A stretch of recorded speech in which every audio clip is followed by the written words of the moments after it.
Learn the most advanced recruiting techniques. Land the most desirable talent. Launch your company towards massive success. This is the Higher Power Radio Show with Rick Girard. Telling a story is the quickest way to captivate your audience to listen to you. The challenge in recruiting is telling a story that is compelling to the person you need to hire. Your story needs to not sound just like everybody else. What if we wrote a different story? Would it get better results? Damn right it will. And today, my guest and I are out to prove it. Today's quote, storytelling is the essential human activity. The harder the situation, the more essential it is. That was from our friend Tim O'Brien. I'm Rick Girard, and welcome to the Higher Power Radio Show. Our mission is to help entrepreneurs, hiring managers, and recruiters avoid costly hiring mistakes. We do this by identifying a specific problem and providing proven solutions to enable you to win the right hire. We share insights from top-performing rebel entrepreneurs, disruptors, and industry experts like our guest today, Mr. Michael Goldberg. He is the founder and CEO of Hiring Transformed. Recruiting strategist, talent finder, and hiring manager whisperer all describe Michael, who advises and coaches talent acquisition leaders through roadblocks. The biggest obstacle is the ability of both recruiters and hiring managers to tell stories that are authentic and engaging. Michael also assists talent organizations with strategies to increase productivity, create strong recruiter hiring manager partnerships, and lead change management initiatives, which makes Michael the perfect expert for today's topic. Michael, welcome to the Higher Power Radio Show today. Thanks for having me. I appreciate it. Oh, you're welcome.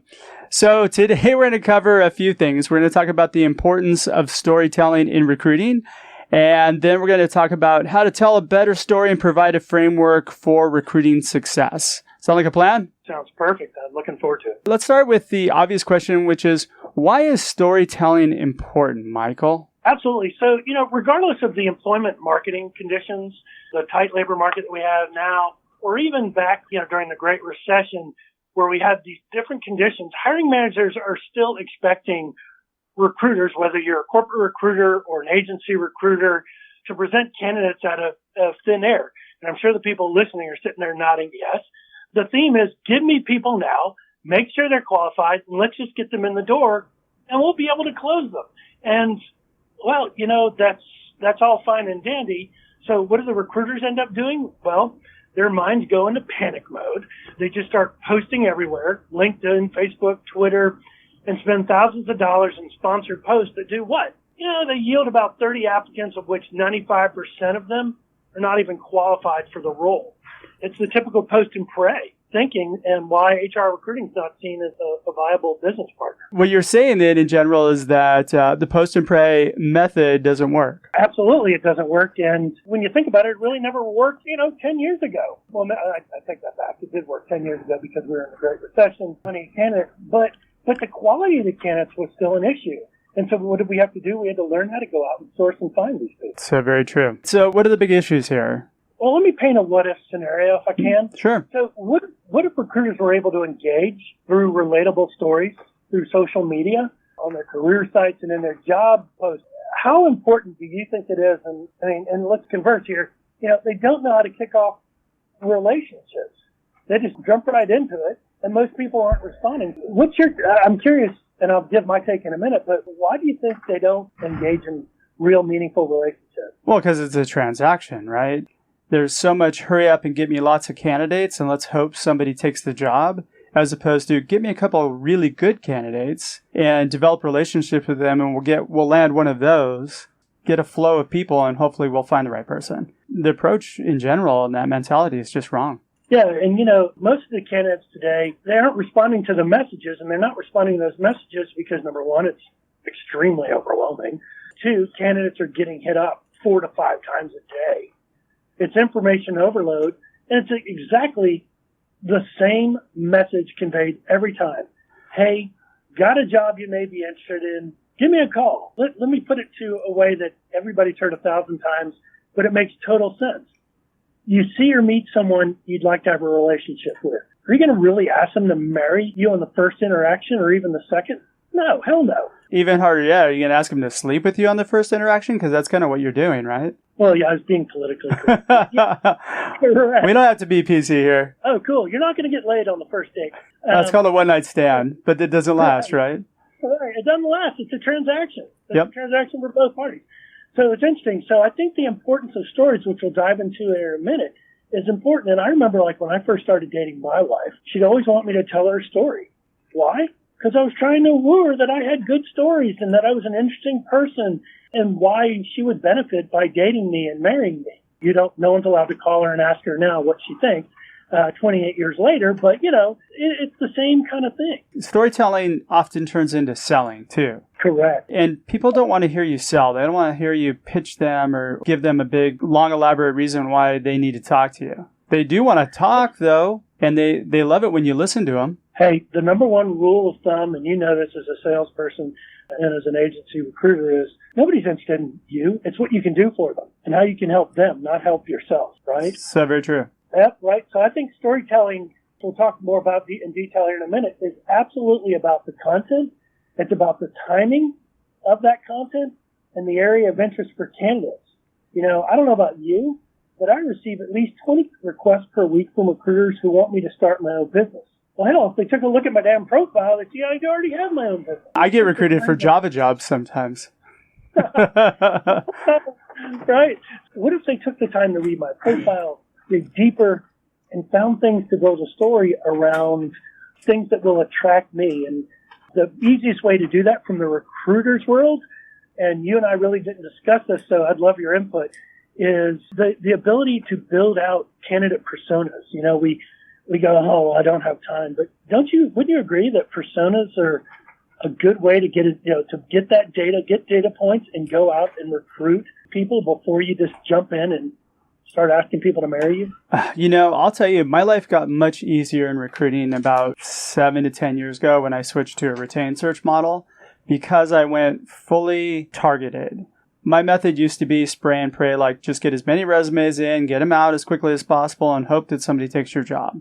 That's the way I came up through the recruiting ranks like most people. Right. What ended up happening was once I made the switch to retained search, it's about quality over quantity, and you really need to develop that relationship up front first. Why I say my job got much easier is because I can identify maybe 10 to 20 candidates. I can work through all of them, and they're going to lead me to that placement. You burn yourself out when you're trying to grind through in a transactional process. Exactly. So, I gather that, just like I think, and I don't know if agency recruiters do this for retained or contingency, but they probably should start putting personas together about the typical candidates. Like, to your point of, you were able to totally knock it out of the park after you kind of identified who my targeted customers were. Whether it be specific industry or types of positions, things of that nature, right? I think that's key. Yeah, and I think this is an important lesson for hiring managers too. I think this is something they really need to know, is that when you're building a story and a brand, you need to figure out how to target, where to target, and then how to deliver the story to the right person. No, absolutely. And I even think, and we'll talk about it here in a minute, to me it's really about, I read some stat that video, whether it's video or blog post or whatever, however you're going to do it, but video will get you 5 times better, more engagement than if you were to do it through just a standard post and pray on LinkedIn. Video is a great medium because people become familiar with who you are. Or you can start a podcast. Yeah, I think podcasts do the same thing. They do say that video, and I think podcasts would too, is it just comes off as more authentic and it builds trust faster than standard postings, et cetera, right? Because again, as recruiters, we're trying to build trust with our candidates. We're trying to build trust with our hiring managers through delivery and other actions, right? And I think stories can really help you get there. You're spot on. You're listening to the Higher Power Radio Show. I'm Rick Girard, and for our podcast listeners, we're going to take a quick educational moment from our sponsors. Find out how healing a person's pain points attracts amazing people to your company. Check out our passive talent webinar at stridesearch.com. Hey, we're talking to Michael Goldberg, the founder and CEO of Hiring Transform today, and we are talking about storytelling. We've established now that storytelling is pretty important. Now we're going to get into the nitty-gritty of how to do it, which Michael's an expert in. So how do we write a story? I mean, it's not just posting up, hey, I need XYZ and send me your resume. Well, if you don't want any candidates, you can do that. But if you want to attract and build relationships and build trust, stories. I'll tell you this, and here's the fact I was about to talk about. You start with the story because stories are 22 times more memorable than facts or figures alone, right? So the story is told voice to voice by either the recruiter, but the stories that have the most impact are those actually told by the hiring manager. I was doing a webinar prior to this. Agency recruiters were saying, well, how do you get hiring managers to buy into that storytelling? Well, it's the same way as if you were a corporate recruiter. You're going in, you're talking about your ability to go out and humanize the story. We don't want to just post words on paper. That Mr. or Miss Hiring Manager doesn't work alone. I want to humanize the story. I don't want the story told at 30,000 feet. I want a specific story without using internal jargon or industry jargon that's really going to capture the attention of a job seeker.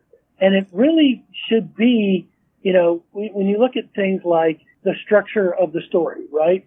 We want to create the hero, which is going to be someone within the company. So it could be the hiring manager. It could be a would-be peer that talks about his or her success with this company in this particular role, the types of projects they're working on. It could be something that they experience through a learning and a development session, or what their values are and how their values align with the values of the organization. Or what about making the hero the actual candidate itself, the person who you're trying to attract? Well, and that's the goal, right? So you have that as you're doing your sourcing and you're doing your data mining of candidates, you want to find people that have the same values and structure the same questions. So you are casting a net to try to capture people's attention that carry the same values, the same culture, the same work ethic, etc., that you want in a candidate, but just as much as they want in a company. So you can make the candidate the hero of the story, even by introducing them as soon as they're hired. Hey, Jim, tell me why you joined XYZ company. What was important to it about you? And they tell their story of their hiring process, and there was good candidate engagement. It was just an overall positive experience for them from start to finish. Well, let me clarify something really quickly here, though, because I think most companies think that they write a story. So they'll talk about, if you look at job descriptions or if you look at reach out messages, it's, hey, I wanted to reach out to you because I found your resume. I think you'd be great for this job, which we already talked about is the absolute wrong messaging. If you want to get somebody to tune out, go for it. But then you go into, hey, here's what's cool about my company. We're funded by X. We've got so-and-so at the helm driving it. This is this person's third company. And so they tell the story of the CEO or the founders or who they're funded by. Is that right or is that wrong? It's more common, but I would say you can have your CEO tell the story, but it be how they started. Instead of, I've got 50 locations and we're funded by so-and-so private equity. But does anybody really care about the CEO story that much? They would a little bit, but no, they don't. You threw it out, so I was trying to connect there. What I would say is the short answer is no. No, that's not right. The heroes of the stories could be someone within the company, a successful employee, a would-be peer. Well, that's different than a testimonial, though. Well, but testimonials are different than storytelling, because a testimonial is all you're saying is, I like working for XYZ company because we get food on Fridays. It's food Friday. We have a foosball table. Right. Those are testimonials. Story. So let's talk about the structure of the story. Please do. I think that would help tremendously. So every story has a main character, which we've already talked about. They have a goal that they're trying to achieve. They run into obstacles and problems along the way, and they're trying to figure out what's causing those obstacles or problems to form. So they're looking at cause and effect. And then by figuring out their cause and effect, they're able to determine, hey, I think we've resolved this because that cog in the wheel that was making so-and-so, making this machine go, has been found and we've pulled it out. Give me an example of that. Sure. So let's say you're looking for a project manager to oversee a specific IT implementation. So this person is the hero. It's the character of the story. Their goal is to successfully implement the story, or to successfully implement this software that's going to help produce 10 more widgets an hour. Okay? Okay. But then the obstacles that they're running into is not everybody's buying into the fact that this software will actually do that, because they've talked to other groups and they've seen both good and bad. So all right, so let me clarify really quickly. So what you're talking about is your mission of the company, basically. Here's what we're setting out to do. We want to do this, and we see you doing X, Y, and Z, correct? Correct. Okay. Right? And so that's their goal. And then you're identifying the challenges that they're going to have ahead of them? In the story, and let's say it's the hiring manager that's telling the story in this case, okay? The hiring manager goes, through the course of time, we found that this particular software didn't produce 10 widgets an hour. It was only producing 5 widgets an hour. So we had to really sit down and figure out what was causing a 50% reduction in the production rate. Okay. Right? Now the project manager, has said, well, have we looked at the connectivity of this particular software to our production tools and systems? And have we looked at the time it takes to produce that widget? And they're now saying, all right, there's a causal and effective relationship, because the systems, let's say they discovered that the systems aren't communicating with one another. So the hero is now going to say, what I did was I looked at how the systems were interacting. I found that XYZ wasn't connecting with ABC, and we were able to get that resolved. And instead of producing 10 widgets an hour, we're now producing 15 widgets an hour. But does that make sense? Yeah. So to clarify the structure, just to keep it simple for our audience, what we're looking at is we're creating a hero someone within the company, and then we're creating the mission or goal, and then how you resolve whatever that challenge was. Correct. And if there were obstacles that were getting in the way, because I think what makes a more story interesting is that there is a problem, right? Any movie or any book you read, the main character is going to run into a problem. Otherwise, it's a really boring story. Right. Right. And the way you bring it all together is, have you ever been in a situation like that before? You start thinking, well, yeah, I've kind of been in that situation before, and I've solved problems for my company in production systems. Yeah, I think this might be something I'm interested in because it's resonating. You have to put that interesting piece into the story. Otherwise, as you said, it's boring. You got to create excitement. But I create a little bit different of a story where I try and make it about the person you're trying to recruit. So what I do is I try to identify a pain point first, and then get them to recognize that there's something that maybe could be fixed or might be broken in their current role. And then I move on to the challenges and then the resolution. It's more of painting a picture as opposed to telling a story. Right. Well, and I think painting the picture is a part of telling the story, right? And it's not something where you go, okay, we're going to talk about this. You have to storyboard it out. It does take time. This is something that's not done overnight. Good luck getting a hiring manager to do that. A hiring manager, they got to sign waivers. They got to, especially if it's going to be on video, they got to get if you're going to get other employees involved. But I think it's even harder also if you're painting the picture to candidates, do you do it more through words, or do you do it more through podcasts, or do you do it more through video? Like, what's your go-to storyteller? You should try and pick methods or delivery models that are different than what everybody else is getting. I mean, if you're sending LinkedIn messages and emails, which is where everybody's getting bombarded today, it's not going to bode well for you. But if you try different avenues, I like to hit text messages because they have the biggest open rate. You can actually just text a link to a video. Email still gets open, but you've got to be really different. And then looking at a different delivery model like social feeds and doing some paid Facebook advertising.